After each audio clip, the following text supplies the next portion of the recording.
Hello friends, how are you. कैसे हैं आप सब। उम्मीद करता हूँ आप सब अच्छे होंगे, मस्त होंगे, स्वस्थ होंगे। दोस्तों, मेरा नाम संतोष यादव है। सबसे पहले तो अपने चैनल स्काई रेलवे लाइफ में आप सभी लोगों का स्वागत करते हैं। जैसा कि थंबनेल देखकर ही समझ गए होंगे कि इस वीडियो में हम लोग बात करेंगे जो अभी रेलवे ग्रुप डी की वैकेंसी आने वाली है। ऑफिशियल नोटिफिकेशन तो अभी रिलीज नहीं हुआ है, लेकिन 32,000 प्लस वैकेंसी की बात चल रही है, जो कि वैकेंसी बढ़ भी सकती है। तो इसमें डिफरेंट डिफरेंट जो पोस्ट हैं, तो कुछ भाई बहनों का कमेंट आया था कि इसके पहले, अच्छा जितने भी नए कैंडिडेट हैं उनको बता दूं कि इंडियन रेलवे में एडीएस के पोस्ट पे करेंटली मैं वर्क कर रहा हूं, ठीक है। इसके पहले मैं असिस्टेंट एसएनटी, जो कि आपको पता है जब ग्रुप डी की वैकेंसी आप फॉर्म फिलअप करेंगे तो 13-14 नंबर पे पोस्ट प्रेफरेंस पे असिस्टेंट एसएनटी का एक पोस्ट होता है, जिसको सिग्नल एंड टेलीकॉम बोलते हैं, ठीक है। उस पोस्ट पे 1 साल में काम करके अभी म्यूचुअल ट्रांसफ़र कराकर एडीएस के पोस्ट पे आया हूँ। तो इस वीडियो में हम लोग बात करेंगे असिस्टेंट एसएनटी का वर्क क्या होता है, ड्यूटी कितने घंटे की होती है, टीए कितना एक्स्ट्रा सैलरी इसमें बनता है, पूरा डिटेल में बात करेंगे, ठीक है। तो ग्रुप डी की जो बेस्ट पोस्टों में इसको क्यों काउंट किया जाता है, इसके पीछे क्या लॉजिक है, डिटेल में बात करेंगे। तो उससे पहले आपको बता दूं कि अगर आप हमारे चैनल पर नए पहली बार वीडियो को देख रहे हैं तो चैनल को सब्सक्राइब कर लीजिएगा, बेल आइकन को प्रेस कर लीजिएगा, क्योंकि जो भी वीडियो मैं बनाकर अपने चैनल पर अपलोड करता हूँ आप तक पहुँच जाएगा अगर आप सब्सक्राइब किए रहेंगे और नोटिफिकेशन बार को ऑन किए रहेंगे, ठीक है। तो चलिए बिना देर किए स्टार्ट करते हैं। तो सबसे पहले जैसा कि ये पोस्ट का नाम है असिस्टेंट एसएनटी, तो देखिए दोस्तों यहाँ पे दो डिपार्टमेंट देखिए, उसके अंदर सब डिपार्टमेंट हो गया, सिग्नल अलग हो गया, टेलीकॉम अलग हो गया।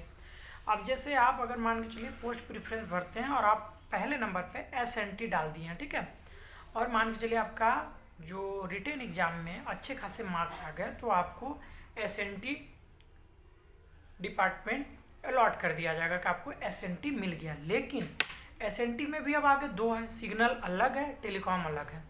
तो उन दोनों में से कौन सा बेटर है, कौन सा थोड़ा उससे डाउन है, वो भी जानिए। तो देखिए एसएनटी में सिग्नल अलग होता है, टेलीकॉम अलग होता है। तो सिग्नल में क्या काम होता है मैं सिग्नल का अलग बताऊंगा, टेलीकॉम का अलग बताऊंगा। पहले तो वर्क जान लीजिए कि क्या होता है। अच्छा, इन दोनों पोस्ट में कुछ लोगों का कहना है कि सर क्या 24 आवर की जॉब होती है।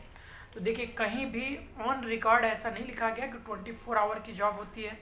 अच्छा, इसमें कुछ लोगों का कमेंट है कि सर बहुत अच्छी पोस्ट क्यों है। तो ये पोस्ट बहुत अच्छी क्यों, उसके पीछे भी कुछ रीज़न है। कुछ देखिए किसी भी पोस्ट के कुछ अच्छाई होती है तो कुछ उसकी बुराई भी होती है, मतलब कुछ उसके एडवांटेज होते हैं तो कुछ ड्रॉबैक भी होते हैं। तो देखिए मैं एसएनटी डिपार्टमेंट में 1 साल जो वर्क किया हूँ उसी के बिहाफ पे पूरा डिटेल में आप लोगों को बताऊँगा, अपना खुद का एक्सपीरियंस, और अलग अलग पोस्ट का भी वीडियो में बनाऊँगा।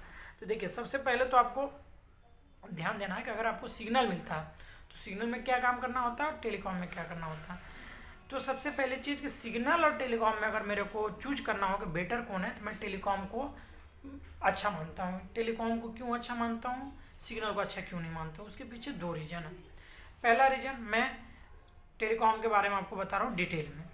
और एक चीज़ आपको पता होना चाहिए कि अगर एसएनटी में किसी भी डिवीज़न में अगर 100 बच्चों का सिलेक्शन हुआ है एसएनटी में, तो उसमें से आपको मान के चलिए 80 बच्चों को सिग्नल मिलता है और 20 ही लड़कों को टेलीकॉम मिलता है, क्योंकि टेलीकॉम में वैकेंसी थोड़ी कम रहती है, सिग्नल में वैकेंसी ज़्यादा रहती है, क्योंकि सिग्नल में लोगों की रिक्वायरमेंट ज़्यादा होती है, ठीक है। तो चलिए अब सिग्नल के बारे में, सॉरी टेलीकॉम के बारे में बताता हूँ कि टेलीकॉम का वर्क प्रोफाइल क्या है। तो टेलीकॉम में आपको करना क्या होता है, आपको एक स्टेशन अलॉट कर दिया जाता है। उस स्टेशन पे सपोज कीजिए कि आपके साथ एक टेक्नीशियन रहेंगे, एक जेई रहेगा, ठीक है। तो टेक्नीशियन और जेई, मान के चलिए अगर जेई वहाँ पे नहीं है तो आपके स्टेशन से 2, 4, 5 स्टेशन किसी स्टेशन पे वहाँ पे जेई रहेंगे और टेक्नीशियन रहेंगे। तो 3 लोगों की एक ग्रुप चलती है इस पोस्ट में। असिस्टेंट मतलब असिस्टेंट हो गया, और एक टेक्नीशियन हो गया, और एक जेई हो गया। 3 लोगों की ग्रुप होती है। उस ग्रुप में करना क्या होता है, जैसे जिस स्टेशन पे आपकी पोस्टिंग हो गई, ठीक है, आप कभी स्टेशन पे गए होंगे तो आप देखेंगे कि स्टेशन मास्टर का ऑफिस होता है, उसमें 8-10 टेलीफोन रखे रहते हैं, अलग अलग डिफरेंट टाइप का टेलीफोन रखे रहते हैं।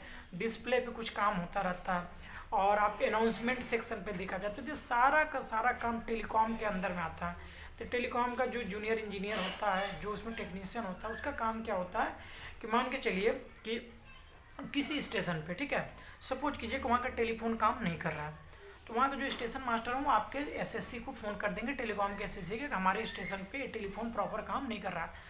तो आपके जो एसएससी होंगे जूनियर इंजीनियर को बता देंगे कि इस स्टेशन पे काम नहीं कर रहा। तो आपको क्या करना है, टेक्नीशियन के साथ आपको जाना है। आपको एज अ असिस्टेंट कोई भी वर्क या रिस्पॉन्सिबिलिटी नहीं दिया जाता है, क्योंकि आप असिस्टेंट हैं। असिस्टेंट मतलब टेक्नीशियन और जूनियर इंजीनियर या जेई का आप असिस्ट करेंगे, उनके साथ हेल्प करेंगे, ना कि आपको कोई रिस्पॉन्सिबिलिटी दी जाती। तो आप क्या करेंगे, उनके साथ जाएंगे। आप उस स्टेशन पे टेक्नीशियन जो भी फॉल्ट है उस फॉल्ट को आइडेंटिफाई करेंगे, हाँ इसमें ये प्रॉब्लम, इसमें प्रॉब्लम, टेक्नीशियन अपना वर्क करेंगे, उसमें जो भी काम करना है टेक्नीशियन करेंगे। आपको उनके साथ हेल्प करना, जो भी उनकी इंस्ट्रूमेंट हुआ, जो भी जैसे पेचकस हुआ, स्क्रू ड्राइवर, जो भी मतलब इंस्ट्रूमेंट होता है वो उनको जो जो मांगेंगे आपको देना, उनके साथ हेल्प करना। अगर आप इंटरेस्टेड हैं और आपका एरिया ऑफ इंटरेस्ट अच्छा है तो आप अच्छे जल्दी से काम को भी सीख जाएंगे। 1 महीने 2 महीने 3 महीने तो आप भी करने लगेंगे धीरे धीरे। तो आपके ऊपर डिपेंड करता है कि आप काम कितना जल्दी सीखते हैं, ठीक है। बट जब तक आप असिस्टेंट रहेंगे आपके ऊपर रिस्पॉन्सिबिलिटी नहीं दी जाती कि आपको ये वर्क करना है, क्योंकि आपके ऊपर टेक्नीशियन या जे जो होते हैं उनकी रिस्पॉन्सिबिलिटी होती है पूरी वर्क को करना, आप उनके साथ हेल्प करेंगे, ठीक है। तो ये हुआ टेलीकॉम का। अब टेलीकॉम का पोस्ट बेस्ट क्यों होता है, उसके पीछे रीजन है। पहली बात कि इसमें आपका 8 किलोमीटर, जैसे सपोज कीजिए आप किसी स्टेशन पे आपकी पोस्टिंग, वहाँ से 8 किलोमीटर 10 किलोमीटर 15 किलोमीटर दूर बहुत सारे स्टेशन होते हैं।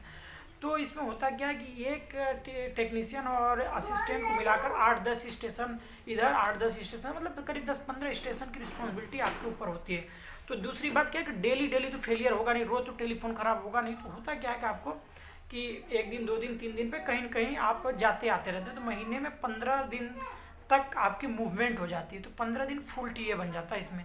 आप 8 किलोमीटर से दूर कहीं पे भी जाएंगे तो आपकी टीए बनती है उसमें, जो कि पहले 500 रुपये मिलती थी 100% का, अब क्या हो गया 625 रुपये। तो आप मान के चलिए 15 दिन अपने हेडक्वार्टर से दूसरे हेडक्वार्टर पे आप काम करने जा रहे हैं, तो आपको गवर्नमेंट की तरफ से 625 रुपये पर डे के हिसाब से अलग से सैलरी के अलावा मैं बता रहा हूँ, जो सैलरी आपकी सारे लोगों की ग्रुप डी की सारी पोस्ट की जो सैलरी बनती है वो तो इक्वल बनती है, लेकिन कुछ पोस्ट में जो सैलरी ज़्यादा बन जाता है उसके पीछे ये रीजन है क्योंकि इसमें टीए बनता है।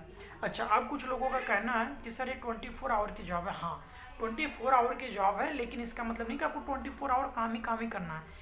कहीं कहीं पे जहाँ पे बहुत ज़्यादा, जैसे बड़े बड़े शहरों में बड़े बड़े जंक्शन स्टेशनों पे क्या होता है कि रोस्टर सिस्टम चलता है 8-8 घंटे का, लेकिन जहाँ छोटे छोटे स्टेशन होते हैं जहाँ ट्रेनों का आवागमन कम है तो वहाँ पे क्या होता है कि रोस्टर में ड्यूटी नहीं होती, आपको 24 घंटे की ड्यूटी। 24 घंटे की ड्यूटी का मतलब होता है कि आप सुबह गए, अपना जो भी बेसिक डेली मेंटेनेंस का वर्क है आप काम किए 2 4 5 6 घंटे, जो भी मतलब एक शेड्यूल के तहत काम करने के बाद आप अपने हेडक्वार्टर अपने स्टेशन पे आ गए। लेकिन उस बीच में कभी रात में कोई फेलियर आ गया या कभी कोई कहीं पे टेलीफोन खराब हो गया, कोई भी फेलियर हो गया तो आपको अटेंड करना है, जाना है। इसलिए इसको 24 आवर की ड्यूटी बोली जाती है। लेकिन ऐसा नहीं कि पूरी 24 के 24 घंटे, आपको कभी कभी महीने में 1 दिन 2 दिन कभी कोई फेलियर हो गई तो आपको जाना पड़ सकता है, इसलिए इसको 24 आवर की ड्यूटी कहते हैं। और ये बेस्ट पोस्ट क्यों है, क्योंकि इसमें टीए बनता है। दूसरी चीज़ में बहुत ज़्यादा ऐसा काम नहीं कि आपको बहुत हार्ड वर्क करना है, ऐसा कुछ भी नहीं। अब सिग्नल इससे थोड़ा सा मैं डाउन में क्यों सिग्नल को रख रहा हूँ, सिग्नल में क्या है आपको कि daily to daily routine basis पे मेंटेनेंस वर्क करना पड़ता है। इसमें भी आपको दूसरे स्टेशन पे जाना पड़ता है तो आपको टीए बनने का टीए मिलेगा। लेकिन इसमें होता क्या कि आप स्टेशन के बगल में जो यार्ड होते हैं जहाँ पे ट्रेन चेंज होती है एक दूसरे लूप से, वहाँ पे इनकी बहुत सारे गियर बॉक्स बने रहते हैं, उसको जाकर आपको प्रॉपर उसमें ग्रीस मोबिल मतलब उसकी सफाई मेंटेनेंस का काम करना होता है। तो टेक्निकल पॉइंट ऑफ व्यू से सीखने के लिए अच्छी पोस्ट है, लेकिन थोड़ा सा इसमें क्या होता है कि रेगुलर बेसिस पे आपको एज कम्पेयर टू टेलीकॉम में क्या होता है कि आपको थोड़ा सा इसके कंपेरिजन में थोड़ा वर्कलोड कम रहता है, इसमें वर्कलोड थोड़ा सा ज़्यादा होता है, लेकिन पोस्ट अच्छा है। दोनों पोस्ट में टीए अच्छा खासा मिलता है और आपको ड्यूटी करना, और सिग्नल में भी 24 आवर की ड्यूटी होती है। जैसे छोटे छोटे स्टेशनों यहाँ पे भी 24 आवर की ड्यूटी होती है, और आप किसी बड़े स्टेशन पे हैं तो वहाँ पे रोस्टर सिस्टम जहाँ चलता है तो वहाँ पे 8 घंटे की ड्यूटी होती है। लेकिन आपको टीए जब बनता है तो सैलरी में थोड़ी हाइक हो जाती है, सैलरी थोड़ा ज़्यादा बन के आता है, इस वजह से इस पोस्ट को अच्छा माना जाता है। तो दोस्तों मेरा खुद का जो एक्सपीरियंस था टेलीकॉम में, मैं टेलीकॉम में काम किया, उसके भी आप लोगों को बताया कि टेलीकॉम क्यों बेटर है सिग्नल से, और एसएनटी डिपार्टमेंट को बेस्ट पोस्टों में क्यों माना जाता है, क्योंकि इस पर टीए बनता है। तो देखिए अल्टीमेट किसी भी व्यक्ति का एक गोल होता है कि जिस पोस्ट पर हमें सैलरी थोड़ी बढ़कर मिले, तो आपको काम करने के बदले में गवर्नमेंट अलग से टीए देती है 625 रुपये 500 रुपये, 70% का अलग 100% का अलग। तब जब आप ज्वाइन करेंगे तो 70% 100% के बारे में आपको बाद में पता चलेगा 100% क्या होता है 70% क्या होता है। किसी भी भाई बहन को, जैसे कुछ लोगों का कमेंट था सर कि असिस्टेंट एसएनटी का वर्क प्रोफाइल के बारे में डिटेल में बताइए, तो वर्क प्रोफाइल हमने बता दिया। और भी जैसे कुछ पोस्ट हैं जिसमें इससे भी ज़्यादा सैलरी बनती है, उसके बारे में भी आप लोगों को वीडियो में बनाकर बताऊंगा। अच्छा, कुछ लोगों का कमेंट था सर कि ग्रुप डी में सैलरी कितनी बनती है, तो सैलरी देखिए ग्रुप डी के किसी भी पोस्ट पे जाएंगे उसका बेसिक पे 18,000 रुपये है, तो 18,000 रुपये हो गया, और 9,500 के करीब आपका डीए बन जाएगा, और 2,000 रुपये के करीब टीपीटी ट्रेवलिंग अलाउंस बन जाएंगे, और रूम रेंट अगर आप XYZ, अगर मैं सबसे मतलब एक सिटी की बात कर रहा हूँ तो 5500 रुपया रूम रेंट हो जाएगा। तो 18, 9, 27, 2, 29, 5, 34, 34, 34,500 रुपये टोटल मूल वेतन आपका बन जाएगा, जिसमें क्या होगा NPS डिडक्ट हो जाएगी, 2,500, 3,000 के करीब NPS डिडक्ट हो जाएगी, तो आपका 30 से 31,000 रुपये इन हैंड सैलरी बनेगा। एक सिटी की बात कर रहे हैं ऐसे पोस्ट में जिसमें टीए नहीं बनता। अगर टीए बनेगा तो सैलरी बढ़ के आपकी 38,000, 40,000, 42,000 रुपये तक भी चली जाती है, ठीक है। तो मिनिमम आपका 30,000 के करीब इन हैंड सैलरी आपका बनेगा ही बनेगा ग्रुप डी पोस्ट पे, ठीक है। तो इस वीडियो में इतना ही, और किसी भी पोस्ट के बारे में आपको डिटेल इन्फॉर्मेशन चाहिए तो आप कमेंट करके बताइए, मैं नेक्स्ट वीडियो में बना दूंगा, और चैनल को सब्सक्राइब कर लीजिएगा। ओके।